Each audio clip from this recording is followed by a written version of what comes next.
단순한 보이스피싱 사기 문자였을까요? 아니면 저에게 날아든 아주 절박한 구원 요청이었을까요? 정치 모를 휴대폰 번호로부터 나 좀 구해달라는 문자 메시지를 받은 저는 크나큰 고민에 빠졌습니다. 단순한 보이스피싱이라면 그냥 무시하고 넘어가는 것이 좋을 테지만 절박한 구원 요청이라면 절대로 외면해서는 안 되는 일이었으니까요. 그런 생각으로 밤새 고민하던 저는 마침내 마음이 시키는 길을 따라 걸어가 보기로 결심했습니다. 자칫 큰 위험이 도사리고 있을지도 모르는 그 위험한 길로 저를 이끌어낸 것은 아주 소중한 인연 때문이었죠. 어쩌면 그 길의 끝에서 소중한 인연을 다시 만날 수 있으리라고 저는 그렇게 믿었습니다. 그런데 그 길의 끝에서 제가 마주한 건 이루 형언할 수 없을 만치 아주 추악한 진실이었어요. 그 추악한 진실과 맞서 싸울 수 있는 사람은 이 세상에 오직 단 한 사람, 바로 저뿐이었습니다. 과연 그때 제가 겪게 된 일이 대체 무엇이었을지 그 숨막히는 사건의 현장을 향해서 지금 바로 여러분을 안내해드리겠습니다. 지금으로부터 몇 년 전, 당시 저희 친정어머니께서는 길고 긴 입원 생활을 하고 계셨습니다. 위암이라는 아주 무섭고 몹쓸 병으로 인해 고된 항암 치료를 받으셔야 했거든요. 그러던 어느 날, 그날도 어김없이 성심성의껏 친정어머니를 간호하고 있던 저에게 의사 선생님께서 조용히 다가오셨습니다. 그리고는 잠깐 밖에 나가서 이야기 좀 나누자고 말씀하시더라고요. 순간 저는 가슴이 철렁하고 내려앉는 심정이었습니다. 친정어머니께서 얼마 전에 받으셨던 수술 경과가 나쁘다는 진단이라도 들으면 어쩌나 싶은 걱정에서였습니다. 그런데 의사 선생님께서 저를 데리고 간 곳은 뜻밖에도 병원 밖에 있는 카페였습니다. 저로서는 도무지 영문을 모를 노릇이었죠. 왜 저를 여기까지 데리고 오신 건가요, 선생님? 여기가 비록 카페기는 하지만 빵을 직접 만드는 곳이거든요. 이 집 사장님이 직접 만들어 파는 케이크가 맛이 아주 기똥찹니다. 갑자기 그건 또 무슨 말씀이세요? 저희 어머니 일로 중요하게 하실 말씀이 있으셨던 거 아니었어요? 네, 맞습니다. 저 지금 어머님 이야기를 하고 있는 거예요. 오늘처럼 기쁜 날에는 축하 케이크가 빠지면 안 되는 법이니까요. 축하할 일이라면 설마 저희 어머니 수술 경과가 좋은 편이라는 소식인가요? 네, 축하드립니다. 어머님께서 완치되셨어요. 오늘은 어머님께서 위암을 극복하고 새 삶을 살게 되신 기념비 같은 날이니까 케이크는 제가 선물해 드리겠습니다. 가져가셔서 가족분들이랑 같이 촛불도 끄고 마음껏 기뻐하세요. 단, 축하 파티는 휴게실에서 하셔야 합니다. 입원실에서 하시면 다른 환자분들 보기가 좋지 않아서요. 그런 의사 선생님의 말씀을 듣는 내내 어찌나 눈물이 흐르던지 생각 같아서는 그 자리에 엎드려서 천지신명님께 감사 인사라도 드리고 싶었습니다. 다만 그날 의사 선생님께서는 한 가지 주의할 점을 말씀해 주셨어요. 제가 방금 완치되었다고 말씀드렸던 건 편의상 사용했던 표현이었을 뿐이지 진정한 완치 판정을 받게 되기까지는 앞으로 5년 동안 재발되지 않는 게 가장 중요하다는 걸 명심하세요. 물론 저 또한 그런 내용을 아주 잘 알고 있었습니다. 중요한 건 어머니께서 이제는 그 고통스러운 항암 치료를 받지 않아도 된다는 점이었죠. 앞으로 남은 일은 병원에서 퇴원해 집으로 돌아가 평온한 일상을 보내면서 건강관리를 꾸준히 잘하면 되는 일뿐이었습니다. 힘든 입원 생활과 고통스러운 항암 치료에 비하면 아주 손쉬운 일이었죠. 아무튼 그날 저와 남편 그리고 친정 어머니는 보호자 휴게실에서 케이크에 촛불을 끄며 행복을 만끽했습니다. 하지만 친정 어머니께서 의암을 극복하고 퇴원하셨던 날로부터 대략 1년 뒤 천청병력 같은 사실을 알게 된 저는 열심히 일하고 있던 남편에게 울며불며 전화를 걸었습니다. 당시 제 남편은 직장인 학교에서 태권도 선수들을 가르치고 있던 도중에 전화를 받았어요. 저희 남편의 직장은 태권도부 코치였거든요. 저기 있잖아 여보. 나 지금 병원인데 큰일 났어. 큰일이 났다고? 혹시 장모님 얘기야? 음, 방금 정밀 진단 결과 나왔는데 우리 엄마가 또 암에 걸렸대. 다른 부위에서 재발됐대. 바로 그날이 저희 가족에게 들이닥친 지옥과도 같은 시간의 시작이었습니다. 친정어머니께서 재발된 암이 치료되면 얼마 뒤 다른 부위에 전이되어 재발하기를 반복했거든요. 그럼에도 저희 부부는 단 한순간도 약해지지 않았습니다. 어떻게 해서든 어머니를 지켜드리겠다는 결심은 세상 그 무엇으로도 무너뜨릴 수 없을 만치 굳고 단단했으니까요. 그러나 문제는 경제적 사정이었습니다. 평범한 가정에 암 환자가 한 번 생기면 경제적으로 큰 공경을 겪는 일이 다반사인데, 심지어 저희 어머니의 암은 그야말로 끝도 없이 계속해서 재발했으니까요. 그러는 바람에 이전에 쌓아두었던 저축은 이미 다 써버린 지 오래였고, 태권도부 코치인 남편 혼자 벌이만으로는 어머니의 병원비를 도무지 감당할 수가 없었죠. 그래서 저는 고심 끝에 남편에게 말했습니다. 여보, 고등학교 동창 중에 인력사무소 소장으로 일하는 사람이 하나 있다고 했었지? 철민이라고. 나랑 국민학교 때부터 고등학생 때까지 같이 운동했던 친구야. 근데 갑자기 그건 왜? 다름이 아니라 내가 가사 도우미 일이라도 한번 시작해볼까 해서. 장모님 병원비 때문에 그러는 거지? 당연하지. 이제 더는 여보 혼자 외벌이로는 버티기가 어렵잖아. 그러니 이제 슬슬 나도 맞벌이를 해서 우리 엄마 뒷바라지 해드려야지. 그래도 난 좀 걱정돼. 돈 있는 사람들이 가난한 사람들을 얼마나 업신여기는지 당신도 잘 알잖아. 철민이 얘기 들어보니까 말이 좋아서 가사 도우미지. 몹쓸 졸부집에 잘못 출근했다가 그야말로 무수리 취급당하기가 일쑤라더라. 괜찮아. 엄마를 위해서라면 난 뭐든지 다 할 수 있어. 그렇게 저는 남편을 설득하기 시작했고, 얼마 뒤 남편의 소개를 받아서 인력사무소 소장을 만나게 되었습니다. 제 남편과 아주 가까운 사이였던 소장님은 저에게 최대한 좋은 집을 알아봐주기 위해 최선을 다했고, 마침 저에게는 20대 때 따두었던 한식 조리사 자격증이 있었습니다. 더군다나 저는 결혼하기 전까지만 해도 꽤 좋은 호텔에서 근무했었던 경력도 있고요. 덕분에 저는 아주 의리의리한 대저택에 혼자 사시는 귀부인 할머니 댁으로 출근하게 되었는데요.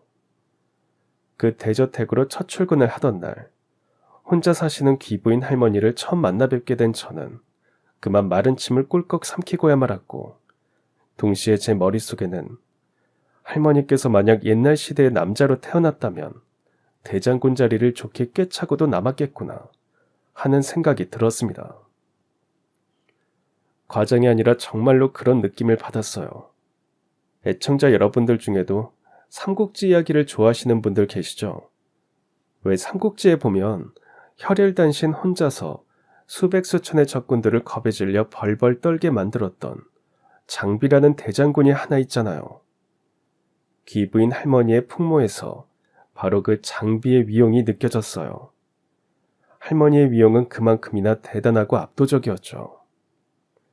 더욱이 할머니의 위용은 단순히 여자 대장군감 같은 풍모에서 그치는 것이 아니었습니다. 그날 할머니께서 저에게 처음 꺼내신 바로 이 말. 만나서 반갑네. 내가 이 집 주인이야. 바로 그 짧은 한마디에 어찌나 묵직한 힘이 실려있던지, 만약 할머니께서 고함이라도 한번 치르면 호랑이도 소변을 줄줄 흘리면서 도망칠 것 같더라고요. 아무튼 이처럼 저는 대저택 집주인 할머니와의 첫 만남부터 기가 팍 죽어버렸습니다. 그러는 바람에 손에 잡는 일마다 줄줄이 꼬여버리더라고요. 거실에서 신문을 읽는 장군감 할머니의 눈치를 살피느라 다림질하던 옷을 태워먹는가 하면, 뉴스를 보는 할머니의 눈치를 살피느라 꽃병을 깨먹기도 하고, 심지어는 음식도 제맛이 나지를 않았습니다. 평소 저는 음식 솜씨라면 아주 자신이 있었고 게다가 한식조리사 자격증까지 가지고 있는 사람이었는데도 말이에요. 당연하게도 할머니께서는 그런 제가 썩 마음에 들지 않는 모양이셨습니다. 제가 실수할 때마다 이렇게 말씀하셨거든요. 또 내 눈치를 보다가 다림질하던 옷을 태워 먹은 기야? 죄송합니다, 사모님. 오늘 태워 먹은 옷은 제가 배상해 드릴게요. 자네는 지금 내가 그까짓 옷값이나 되돌려받자고 이러는 줄 아는가? 그게 아니라면 왜 화를 내시는 건지 여쭤봐도 될까요?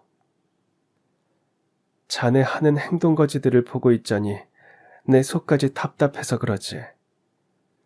자네 혹시 어디서 죄 짓고 우리 집까지 흘러들어온 겐가?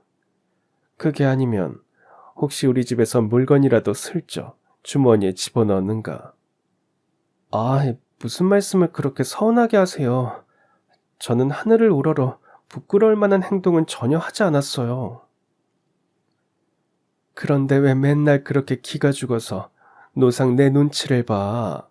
내가 자네를 잡아먹을 것도 아닌데. 여간에 잘못한 일 없으면 고개 떳떳하게 들고 당당하게 행동하게. 그래야 세상이 자네를 만만하게 보지 않을 테니까. 할머니로부터 그런 꾸짖음을 들을 때마다 제 마음속에는 상처가 아닌 물음표가 하나씩 날아와 박혔습니다. 상황 자체만 보면 분명 제가 일을 자꾸 잘못해서 집주인 할머님께 꾸지람을 듣고 있는 상황인데 할머니의 호통을 가만히 듣고 있노라면 저에게 가르침을 주시려고 하는 것 같은 느낌이 들었거든요. 보다 정확하게 말씀드리자면 비록 말과 행동은 거칠지만 마음만큼은 손녀 사랑으로 가득한 친할머니 같은 느낌이었다고나 할까요. 그래서 저는 그 집을 연결시켜준 인력사무소 소장에게 그 할머니가 대체 어떤 분인지 물어보았는데요. 인력사무소 소장으로부터 돌아온 대답은 아주 놀라운 것이었습니다. 그 할머니께서 워낙 자기 신분을 내세우는 걸 싫어하는 분이라서 재수 씨한테도 그동안 솔직하게 얘기할 수가 없었는데요. 사실 그 할머니는 엄청 대단한 분이세요. 건실하기로 소문난 기업 회장님이시거든요. 아들, 딸들도 다들 잘 키워서 다들 할머니네 회사에서 중요 직책을 맡고 있고요. 우와, 그렇게 대단한 분이셨다고요? 더 놀라운 건 뭔지 아세요? 여자들은 학교도 잘 보내주지 않던 힘든 시절에 심지어 찢어지게 가난한 집에서 태어나셨으면서도 지금껏 비상한 머리랑 엄청난 뚝심 하나로 직접 그 회사를 일구어내신 분이라는 거예요. 네, 맞습니다. 할머니께서는 그만큼 대단한 분이셨어요. 할머니께서 태어나셨던 시대상을 생각해보면 딸 자식은 말린 미천 취급받는 시대였던 데다가 그 와중에 심지어 찢어지게 가난한 가정에서 태어나는 바람에 학교 근처도 못 가셨던 분이었음에도 불구하고 밑바닥부터 시작해서 그 커다란 성공을 이룩한 분이셨으니까요. 그러한 사연을 알게 되던 바로 그날부터 할머니를 바라보는 저의 시선이 달라졌습니다. 비록 말투와 표현 방식은 무뚝뚝하실지언정 기죽어 지내는 제가 안타까운 마음에 그러지 말라는 충고를 해주었을 뿐이었다는 걸 확실하게 깨닫게 되었던 거죠. 그러고 보니 할머니께서는 제 실수로 인해 발생한 손해들을 보상해 놓으라고 한 적이 단 한 번도 없으셨고요. 이래저래 할머니께서는 여자 장군감이자 세상에서 가장 포근한 마음을 가지고 계신 분이셨던 거예요. 더욱이 할머니를 바라보는 저의 시선이 완전히 뒤바뀌게 되면서 저는 문득 할머니께서 어쩌면 참 외로운 분일지도 모른다는 생각까지 하게 되었습니다. 제가 할머니 댁에서 가사 도우미 일을 시작한 지가 꽤 오래 지났고 그러는 사이 명절이 2번, 할머니의 생신도 1번 지나갔는데요. 그 집 자식들이 단 한 번도 할머니를 찾아온 적이 없었어요. 할머니께서는 그 드넓은 저택에 늘 혼자 계셨습니다. 그런 상황이 꽤나 이상하게 느껴졌던 저는 어느 날 아주 크게 용기를 내어서 할머니에게 넌지시 여쭈어 봤어요. 가만 보면 사모님 자녀분들께서 참 많이 바쁜 모양이에요. 그쵸? 멀쩡히 일 잘하다가 갑자기 그게 무슨 뚱딴지 같은 소리야. 만약 제가 할머니의 자녀된 입장이라면 부모를 아주 극진히 잘 모셨을 텐데 한 번도 집으로 찾아온 적이 없으니까요. 그러자 할머니께서는 저와 만난 이래로 처음 텅 빈 눈으로 허공을 잠시 응시하셨습니다. 그리고는 애써 별일 아니라는 말투로 이렇게 말씀하셨죠. 다들 우리 회사에서 중요한 자리 하나씩을 맡고 있는 녀석들이야. 업무가 워낙 바쁘다 보니까 어쩔 수 없지 뭐. 게다가 회사에서 맨날 얼굴 보는 사이니까 굳이 집으로까지 찾아올 것도 없고. 물론 저는 내심 할머니의 말씀이 거짓말이라고 생각했습니다. 할머니의 그때 말씀에는 분명 회한이 서려 있었거든요. 이에 저는 할머니네 가족에게 분명 어떤 사연이 있으리라는 것을 어렴풋이 짐작은 할 수 있었지만 구태여 더 파고들어 여쭈어 보지는 않았습니다. 할머니께서 감추고자 하시는 사연을 굳이 파고드는 건 예의가 아니니까요. 대신 저는 할머니에게 최대한 살갑게 대해드리기로 결심했고 그 결심을 행동으로 옮겼는데요. 그랬던 덕분이었을까요? 어느 추운 겨울날 제가 일을 마치고 퇴근을 하려는데 할머니께서 쭈뼛쭈뼛 다가와서는 제 손에 웬 검은 봉다리 하나를 퉁명스럽게 쥐어주시더라고요. 이게 뭔가요, 사모님? 보면 몰라? 귤이잖나.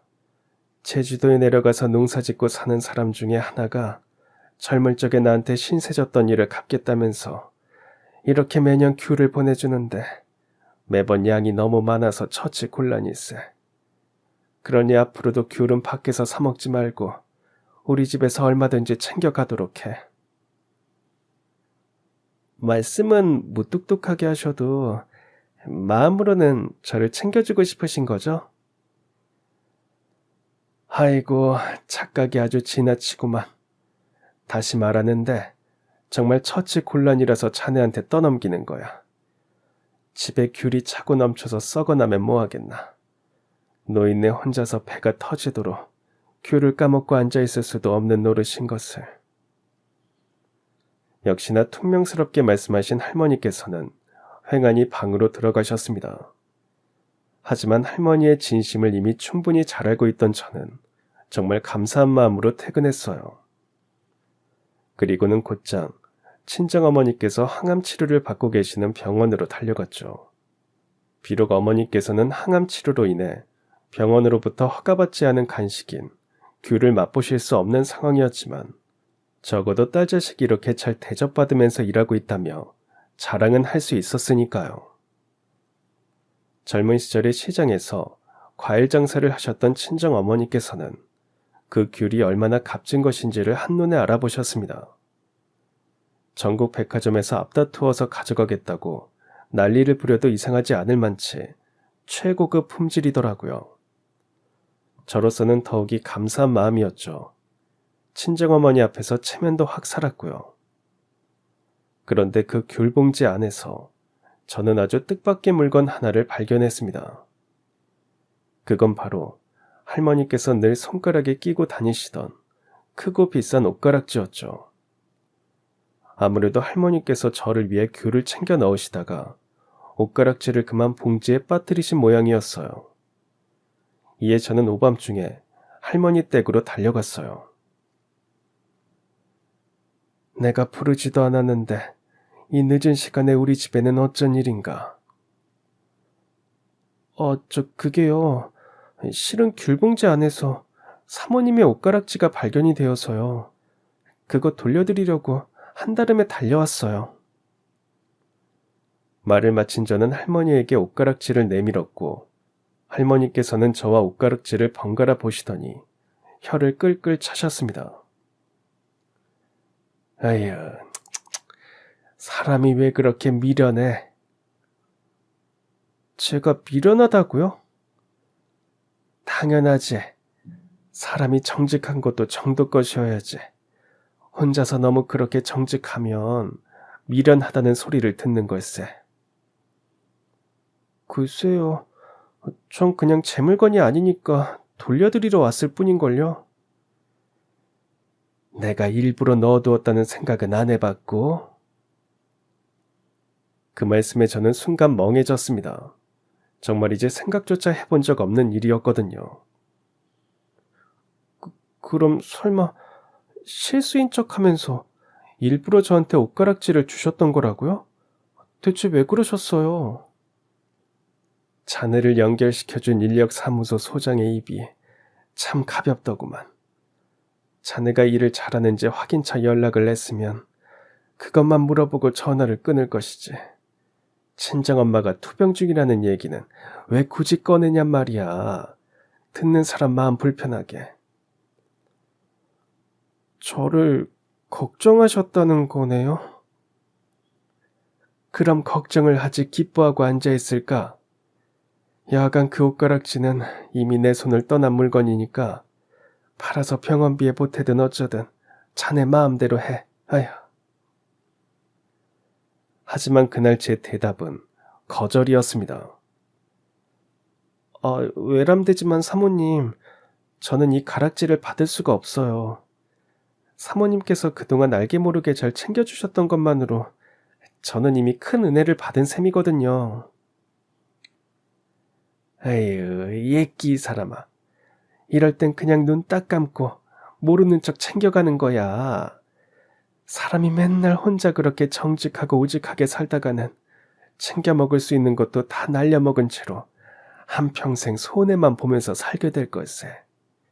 그러지 않으려면 가끔은 요령도 피우고 꾀도 부리고 해야 하는 법이고. 아무리 그렇게 말씀하셔도 제 생각은 달라지지 않아요. 사모님 말씀대로 정직하고 우직한 인생은 손해만 보는 삶이 될지도 모르죠. 만약 그렇다면 저는 지금 이대로 정직하고 우직하게 손해보면서 하늘을 우러러 떳떳하게 살겠습니다. 그날 일은 그렇게 일단락이 되었습니다. 저는 할머니에게 옷가락질을 되돌려드렸고 할머니께서는 의중을 알 수 없는 표정으로 한참을 저를 바라보다가 묵묵히 방으로 들어가셨거든요. 그런데 바로 이튿날의 일이었습니다. 그날도 저는 어김없이 할머니 댁에서 열심히 일하고 있었는데요. 입원해 계신 친정어머니로부터 뜻밖의 전화가 걸려왔습니다. 할머니께서 병원으로 비서실장을 보내서 지금까지의 병원비와 앞으로의 치료비 전액을 책임져 주기로 하셨다는 소식이었죠. 이에 저는 할머니에게 조심스럽게 자초지종을 여쭈어 보았고 그 대답을 들은 저는 감동의 눈물을 쏟고야 말았어요. 나는 오늘 돈을 쓴 것이 아니네. 자네라는 귀한 사람을 내 사람으로 얻은 것이지. 저라는 사람을 얻으셨다고요? 어제 자네가 돌려준 옷가락질을 보면서 밤새 생각을 참 많이 했어. 그랬더니 요즘같이 흉흉한 세상에 자네처럼 정직하고 올바른 사람을 하늘에서 별을 따는 것과 같이 어렵다는 생각이 들더구만. 자네라면 이 늙은이의 남은 여생을 믿고 의지할 수 있겠어. 그러니 부디 내 사람이 되어주시게. 내 사람이 되어서 이 늙은이가 인생 여행을 마무리 짓고 떠나는 그날까지 곁을 든든하게 지켜주시게. 그날 할머니의 제안에 대한 저의 대답은 당연하게도 꼭 그렇게 해드리겠습니다는 약속이었어요. 제 입장에서도 할머니처럼 훌륭한 분을 만나는 건 하늘에서 별을 따오는 것과도 같은 마치 기적 같은 일이었으니까요. 아무튼 덕분에 저는 친정어머니의 병원비 걱정은 더 이상 하지 않을 수 있었습니다. 하지만 그날 할머니와 맺었던 약속 그대로 계속 할머니 댁에서 일했어요. 비록 저희는 업무적으로는 고용인과 피고용인 관계였지만 인간적으로는 할머니와 손녀 같은 존재로 거듭났으니까요. 손녀가 할머니를 잘 모시는 건 아주 지극히 당연한 일일 테고요. 이처럼 저와 할머니는 함께이기에 참으로 즐거운 날들을 보냈습니다. 할머니께서는 저를 손녀딸처럼 예뻐하며 의지하셨고, 저 또한 할머니를 진심으로 잘 보살펴드렸죠. 그랬던 제가 할머니의 곁을 처음으로 긴 시간 동안 비우게 된 건 친정어머니께서 수술을 받게 되셨기 때문이었습니다. 당시 저는 수술 준비 과정부터 수술 이후 회복 기간까지 쭉 어머니의 곁을 지키고 있어야만 했던 입장이었기에 부득이 할머니에게 휴가를 다녀오겠다고 말씀드렸어요. 그러자 할머니께서는 저에게 자초지종을 물어보시더니 용돈을 두둑히 챙겨서 휴가를 보내주셨습니다. 물론 저는 용돈을 받지 않으려고 했지만 내 사람 챙기는 거라는 할머니의 말씀에 더는 거절할 수가 없었죠. 참 다행스럽게도 어머니의 수술은 잘 끝났고 회복도 순조로웠습니다. 이에 저는 예정보다 하루 일찍 휴가를 마치고 출근을 했는데요. 너무나도 이상한 일이 벌어졌습니다. 분명 웃는 얼굴로 휴가를 보내주셨던 할머니께서 집에 안 계시더라고요. 할머니에게 전화를 드려보아도 휴대폰이 꺼져 있다는 자동 응답만 돌아올 뿐이었죠. 이에 크나큰 걱정에 빠진 저는 할 수 있는 방법을 총동원해서 할머니의 행방을 수소문했습니다.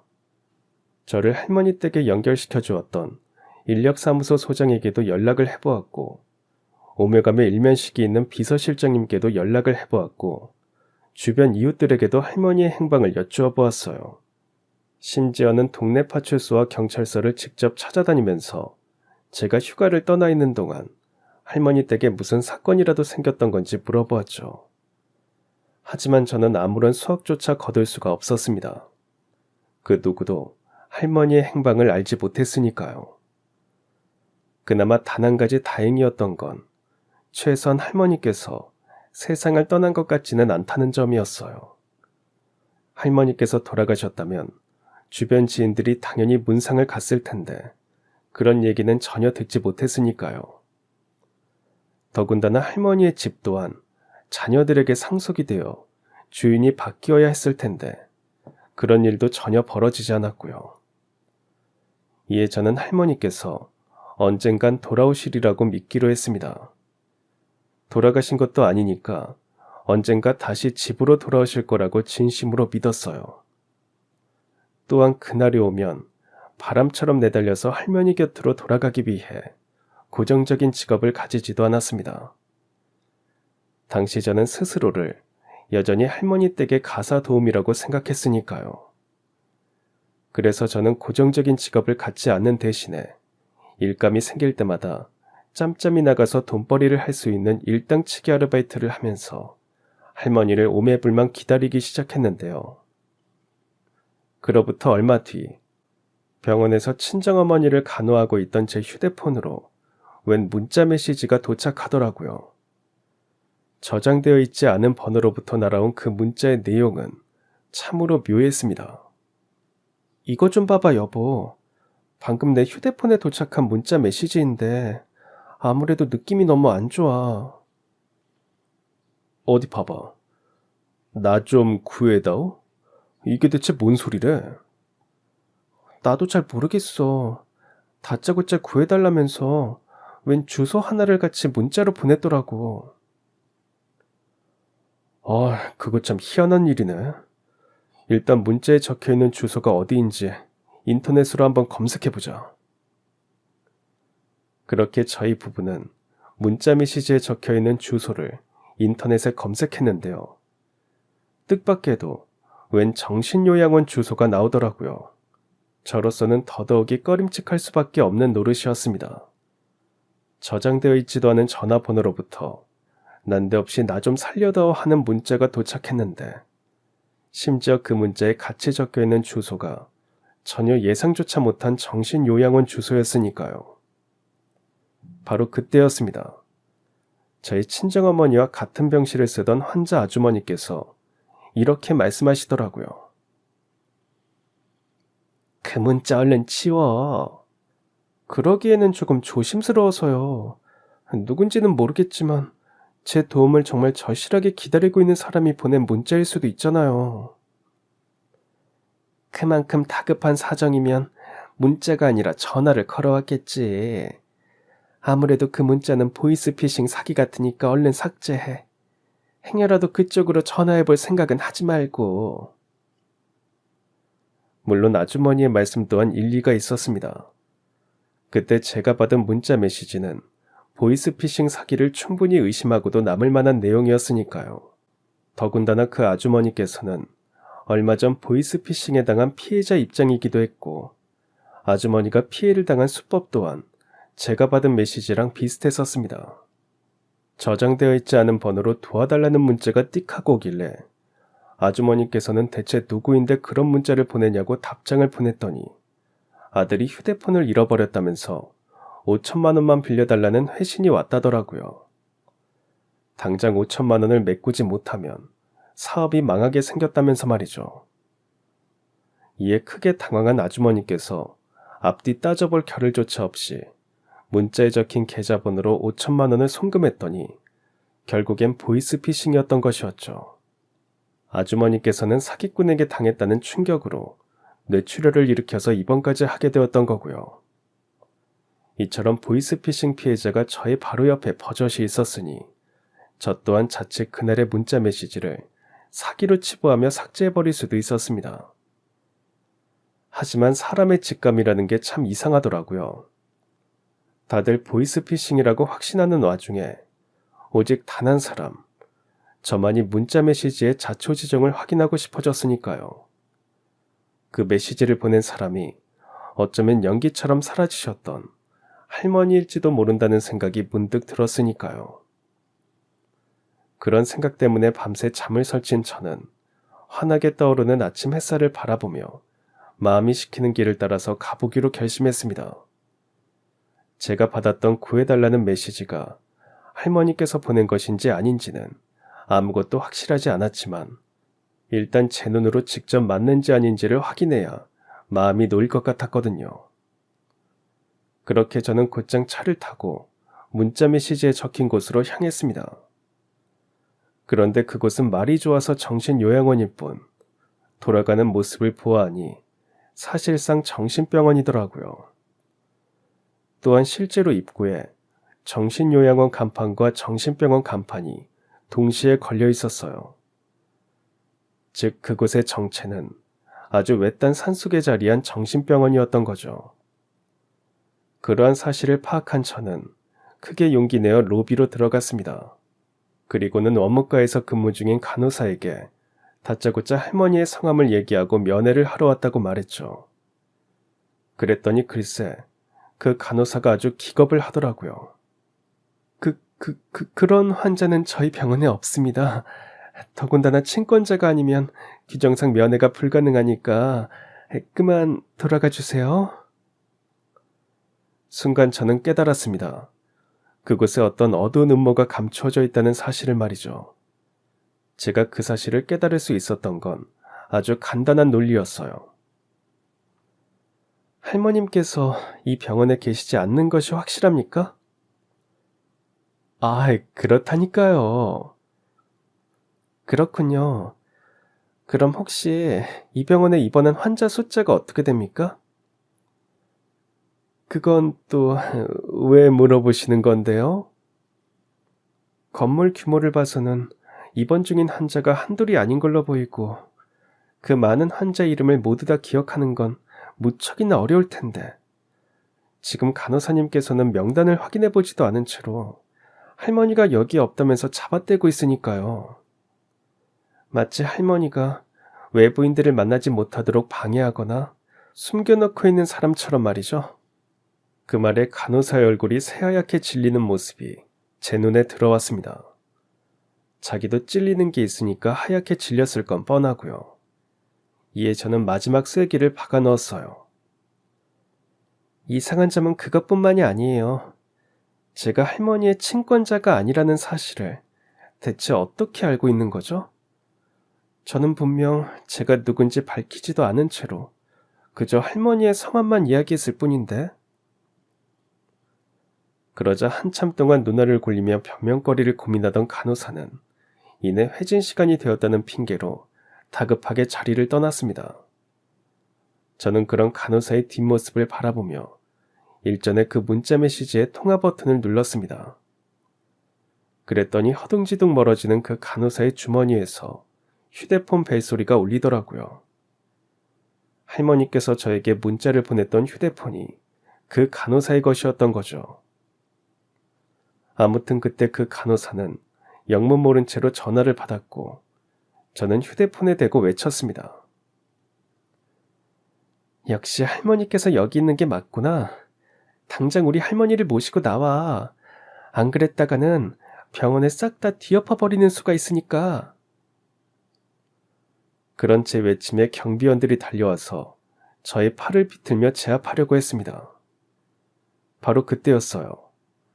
바람처럼 달려온 두 남자가 아주 강력하고 화려한 발차기로 경비원들을 단숨에 제압했어요. 그 사람은 다름 아닌 전직 태권도 국가대표 상비군 출신인 제 남편이었고 저희 남편과 함께 태권도 선수로 활동하던 일전의 그 인력사무소 소장이었습니다. 일이 그렇게 된 건 딱히 내막이라고 할 것도 없었어요. 남편과 인력사무소 소장이 어떤 위험이 벌어질지도 모르는 곳으로 저를 혼자 보낼 수는 없다면서 함께 차를 타고 정신요양원에 도착했고 로비 밖에서 기다리고 있다가 제가 소리 지르는 목소리가 들리자 바람처럼 달려와서 저를 구해주었던 것일 뿐이었으니까요.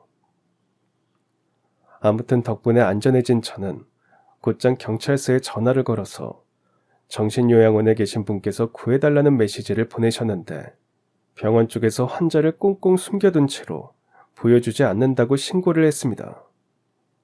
이에 경찰들이 즉시 출동해서 도착했고 저는 마침내 그분을 다시 만나뵐 수 있었습니다. 네, 맞아요. 할머니께서 그곳에 억류되어 계셨던 것이었죠. 괜찮으세요, 사모님? 어디 아프신 곳은 없고요? 밥을 제대로 안 줘서 허기가 좀 치기는 하지만 다른 데는 다 괜찮아. 여하간 위험했을 텐데 큰 용기를 내주어서 고맙단다. 너라면 용기를 내줄 거라고 철석같이 믿고 있었어. 근데 이게 대체 어떻게 된 일이에요? 멀쩡하신 분께서 이런 곳에는 대체 왜 붙잡혀 계셨던 거냐고요. 문자는 또 어떻게 보내셨고요. 다른 환자가 난동을 부리는 통에 감시가 느슨해졌더구나. 그 틈을 타서 간호사 휴대폰으로 몰래 너한테 구해달라는 메시지랑 이곳 주소를 보내놓은 다음에 간호사 휴대폰에 남은 문자 발신 기록을 얼른 삭제해놓고서는 제자리에 가져다 두었어. 우와, 사모님은 장군감이세요. 이런 상황에 그런 기질을 쉽게 발휘할 수 있는 사람은 많지 않을 테니까요. 그런 얘기는 나중에 천천히 하자꾸나. 일단 지금은 한시라도 빨리 이 위험한 곳을 벗어나야 해. 경찰까지 출동했을 정도면 그 몹쓸 녀석들한테도 이미 그 소식이 전해졌을 테니까. 네, 할머니. 우선 세상에서 가장 안전한 곳으로 모실게요. 그날 저희 일행이 곧장 할머니를 모신 곳은 정말이지 마음이 든든한 곳이었습니다. 제 남편의 제자인 태권도 선수들이 든든하게 지키고 있는 체육관이었거든요. 여기가 제일 안전할 것 같아서 모셨어요. 남편의 제자들이 경호원처럼 든든하게 지키고 있으니까 이제 안심하세요. 그제서야 안도의 한숨을 내신 할머니께서는 그간의 모든 사연을 저에게 말씀해 주셨습니다. 실은 얼마 전에 우리 회사가 투자를 잘못해서 아주 크게 손해를 본 일이 있었어. 우리 회사의 향후 10년 동안의 발전 계획을 수정해야 하고 앞으로 5년 동안 긴축 경영을 해야 할 정도로 아주 큰 손해였지. 사모님께서 직접 추진하신 일이었던 건가요? 아니야. 난 분명 크게 실패할 거라면서 단단히 반대했어. 회장인 내 반대를 무릅쓰고 독단적으로 투자를 추진했다가 일을 그르쳐버린 몹쓸 녀석은 다름 아닌 우리 회사 본부장이고. 본부장이라면 사모님 때 큰아들이잖아요. 어디 큰아들 혼자 벌인 짓이었겠니? 둘째 아들이랑 그 며느리도 한패거리였고 심지어 막내딸이랑 사이까지 다 같은 편이더구나. 내막은 이랬습니다. 회장님은 할머니의 반대에도 불구하고 실패할 가능성이 다분한 투자권을 밀어붙인 사람들은 다름 아닌 할머니의 자식들과 며느리, 그리고 사위였어요. 큰아들은 회사 본부장이었고 다른 자녀들 또한 아주 중요한 직책을 맡은 사람들이었기에 가능한 일이었죠. 문제는 투자 실패로 인해 대주주들의 분노가 아주 대단했다는 것이었습니다. 그 몹쓸 자녀들은 자신들의 실패를 덮기 위해서 모든 잘못을 할머니에게 뒤집어 씌웠다고 해요. 주주들 앞에서 회장님께서 독단적으로 추진했던 투자건이었으며 자신들은 한마음 한뜻으로 반대를 했었다는 거짓 사실을 발표해버린 거죠. 그 일을 알게 된 할머니께서는 당연히 아주 크게 분노하셨고요. 아무리 내 배 아파 낳은 자식들이라지만 가만히 내버려둘 수가 없었어. 낳아준 부모를 우습게 하는 무례배들이 장차 회사와 직원들을 얕잡아 보지 말라는 보장이 없었으니까. 더군다나 그 녀석들이 회사의 중요 요직을 모두 차지하고 있는 이상 우리 회사의 앞날이 어두워질 것은 자명한 일이었고, 그래서 난 우리 회사의 시작부터 함께였던 창립공신 중역들을 모집해서 그 몹쓸 녀석들의 해임권을 준비하고 있었는데 결국 그 작전은 실행되지 못했어. 왜 실행되지 못했는데요? 몹쓸 녀석들의 해임권을 정식으로 발휘하기 바로 전날 밤에 웬 덩치 큰 사내들이 들이닥쳐서는 나를 정신요양원에 데려다 놓았으니까. 큰아들 쪽에서 위험을 미리 감지했던 거네요. 그쪽에서 손을 써서 사모님을 그곳에 억류시켜 놓았던 거고요. 정확한 이야기는 내 호위무사들이 알려줄 걸세. 내가 하룻밤 사이에 연기처럼 사라져버리면서 호위무사들도 각자 내 행방을 찾아다녔을 테니까 말이다. 말씀을 마친 할머니께서는 저에게 휴대전화를 빌려달라고 부탁하셨습니다. 호위무사들에게 직접 연락을 하겠다면서 말이죠. 이에 제가 휴대전화를 빌려드리는 순간 할머니의 비상한 기억력이 반짝하고 빛을 내더라고요. 꽤 많은 연세였음에도 불구하고 호위무사들의 전화번호를 선명하게 기억해내서 순식간에 연락을 돌렸으니까요. 할머니, 아니 회장님의 연락을 받은 호위무사들은 저희가 있는 곳으로 재빠르게 모여들었습니다. 할머니의 회사가 가장 밑바닥 시절부터 지금에 이르기까지 할머니와 함께 모든 성공을 일구어낸 회사 창립 공신들이자 동시에 회사의 중역들이었죠. 중역들은 역시나 각자 할머니의 행방을 은밀하게 수소문하고 있던 참이었습니다. 그분들께서 각자 파악하고 계시던 정보 덕분에 할머니께서 어떻게 잡혀있게 되었는지에 대한 전말이 확인되었어요. 회사 본부장, 그러니까 할머니의 큰아들의 동창 중에는 정신의학과 전문의가 3명 있었는데요. 큰아들이 그 동창들에게 뇌물을 먹여서 할머니께서 꽤 오랜 기간 동안 조현병 증상을 앓고 있었다는 가짜 진료 기록을 만들어냈습니다. 이어서 나선 사람은 둘째 아들과 며느리였어요. 둘째 아들은 할머니께서 조현병 증상으로 인해 가족의 안전을 위협하는 행동을 종종 보였다는 거짓 진술서를 만들었고, 며느리는 할머니에게 손찌검 당했다는 증거로 등에 멍이 들어있는 사진을 제출했죠. 당연하게도 거짓 증거였습니다. 며느리의 등에 멍이 들었던 이유는 회식 때 과음하는 바람에 계단에서 뒤로 넘어졌기 때문이었거든요. 마지막으로 나선 사람은 막내딸과 사위였습니다. 두 사람은 평소 안면이 있던 지인인 정신요양 원장에게 뇌물을 먹여서 할머니를 잡아다가 억류시켜 놓은 뒤 직원들에게 할머니를 철저히 감시하도록 지시했고, 심지어 그 누구와도 면회를 할 수 없도록 단단히 막아두기까지 했어요. 더군다나 그 몹쓸 자녀들이 모두 다 합심해서 친권자로서 할머니의 강제 입양 동의 서류에 서명까지 하는 바람에 강제 입원 절차가 진행될 수 있었던 거고요. 아무튼 이로써 그간의 모든 비밀은 밝혀지게 되었는데요. 모든 이야기를 마친 중역분들께서 난데없이 저에게 큰 절을 올리더라고요. 이에 당황한 제가 이도 저도 못한 채로 허둥대고 있는데 김 전무님께서 대표로 저에게 이렇게 말씀하셨습니다. 그동안 저희가 모든 사실들을 파악하고 있었으면서도 섣불리 회장님을 구할 수 없었던 이유는 저희의 일거수일투족이 본부장 쪽 사람들에게 감시를 당하고 있기 때문이었습니다. 그 몹쓸 사람들이 중역분들을 지켜보고 있었다고요? 네, 저희가 직접 움직여서 회장님을 구하려고 할 경우 회장님을 또 다른 어디론가 즉시 숨겨놓기 위해서였겠죠. 그래서 저희는 회장님의 행방을 확신하고 있으면서도 아무런 행동도 할 수 없었어요. 귀인분께서 큰 용기를 내주지 않으셨다면 어쩌면 회장님께서는 그 몹쓸 작자들의 손아귀에서 영원히 벗어나지 못했을지도 모릅니다. 감사합니다. 아닙니다. 저는 당연한 일을 했을 뿐이에요. 왜냐하면 저도 여기 계신 분들처럼 할머니의 사람이니까요.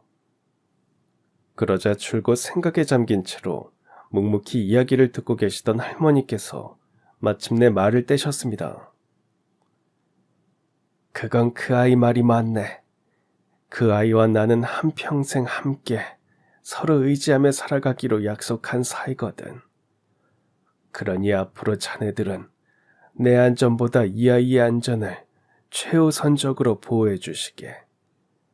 병원에서 나를 꺼내준 사람이 이 아이라는 소식이 이미 그쪽에도 전해졌을 테니 언제 어떤 식으로 위협할지 몰라. 할머니의 제시에 모든 중역들이 저의 안전을 보장해 주기로 결의했고, 이어서 제가 할머니와 중역분들을 위해 남편에게 이렇게 부탁했습니다. 여보가 직접 할머니랑 중역분들을 지켜줘.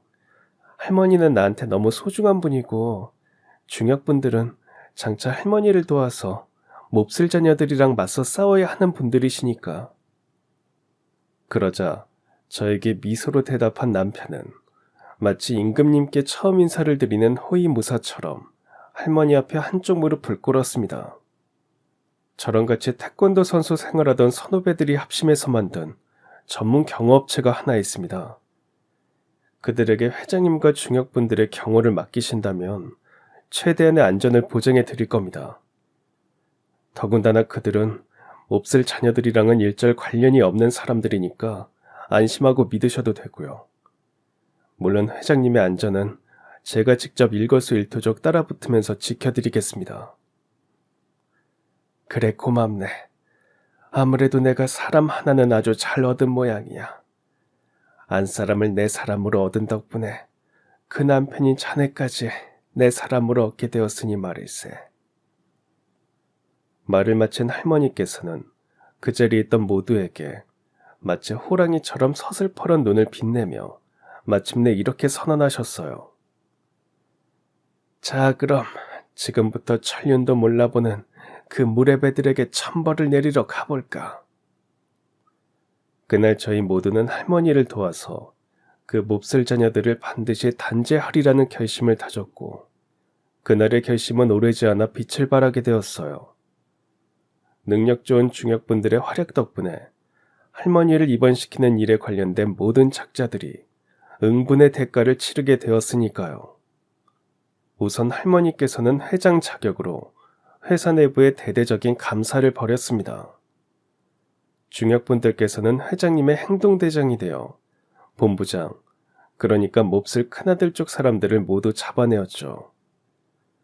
그 결과 몹쓸 자녀들과 뜻을 함께했던 모든 작자들이 일거에 해임되거나 해고되어 직장에서 쫓겨났어요. 물론 그 와중에도 큰아들이라는 인간은 최후의 발악을 시도했습니다. 할머니와 중역분들이 주주총회에서 본부장 자리를 비롯한 몹쓸 자녀들의 직위 해제권을 의결에 붙이지 못하도록 주먹 패거리들을 동원해서 앞길을 막아서려고 했거든요. 물론 그런 수작질은 저희 남편의 활약 덕분에 쪽도 못 쓰고 깨져나갔지만 말이죠. 제 아무리 주먹 패거리라고 한들 전문 격투기 선수 출신으로 구성된 경호원들 앞에서는 하루 강아지 신세일 뿐이었으니까요. 심지어 그 일은 자기 무덤을 자기가 파재끼는 꼴이 되어버렸습니다. 법원이 큰아들에게 실형을 선고했으니까요. 당시 큰아들은 2가지 혐의로 실형을 선고받았습니다. 첫 번째는 뇌물을 사용해서 거짓 의료 기록을 만든 뒤 이를 바탕으로 할머니를 부당하게 입원시켰던 일에 대한 처벌이었고요. 2번째는 주먹 패거리들을 동원해서 주주총회를 무산시키려고 했던 혐의에 대한 처벌이었죠. 물론 다른 자녀들 또한 같은 혐의로 같은 처벌을 받았습니다. 또한 첫 번째 혐의에 가담한 의료진들 또한 다같이 손에 손잡고 줄줄이 실형을 선고받았어요. 참으로 통쾌한 순간이 아닐 수 없었죠.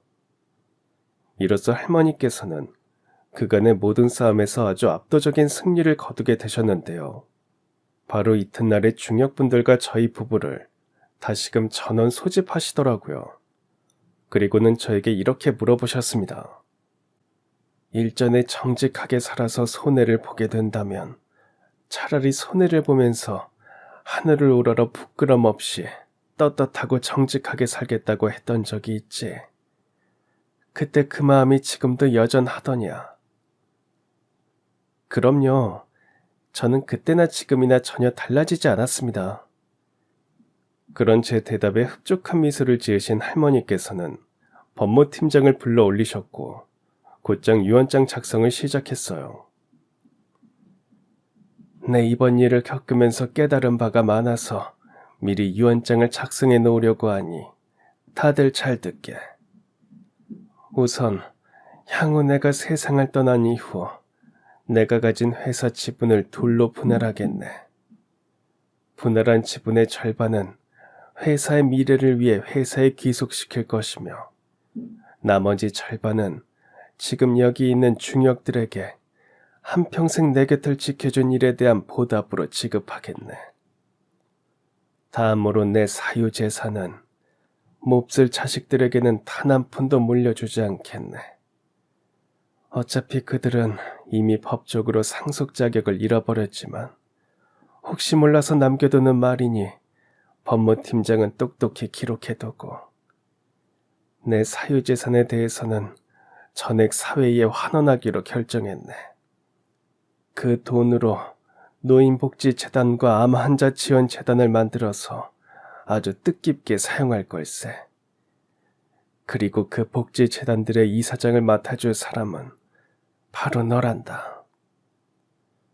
순간 모든 중역분들의 흐뭇한 미소가 영문 모른 채로 벙쪄있던 저를 향했습니다. 말을 마친 할머니의 환한 미소가 저를 향해 있었으니까요.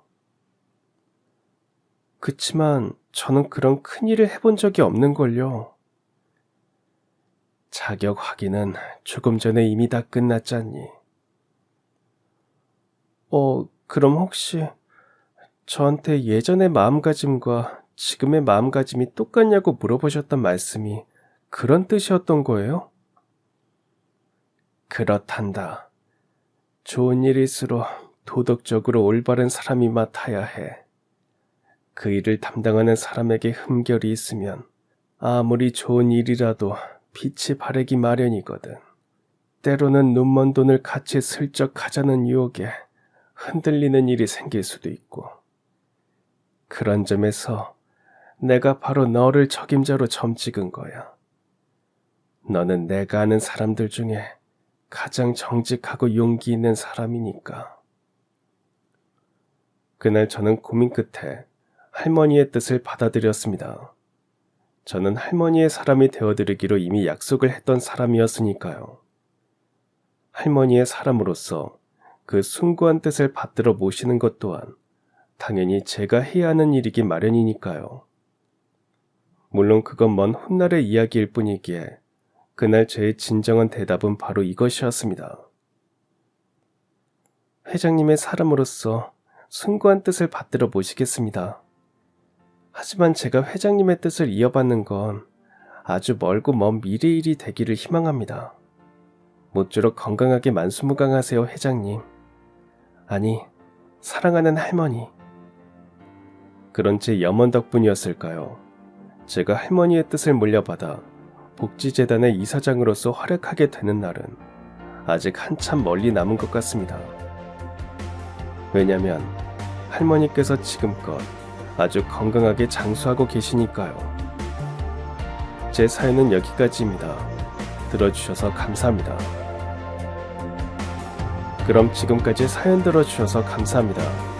사연이 재밌으셨다면 구독과 좋아요 부탁드려요. 감사합니다. 안녕히 계세요.